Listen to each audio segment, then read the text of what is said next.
Hello and welcome to Kanen Coffee Espresso Machines. Today we're going to do a video that shows you how to get into test mode on the Gaggia Academia Espresso machine.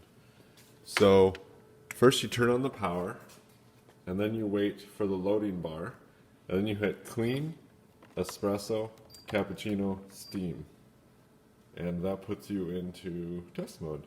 And once again, that's start over, clean, espresso, cappuccino, steam. And in order to start the process, you turn on the machine, wait for the loading bar. Once the loading bar starts, then you do clean, espresso, cappuccino, steam.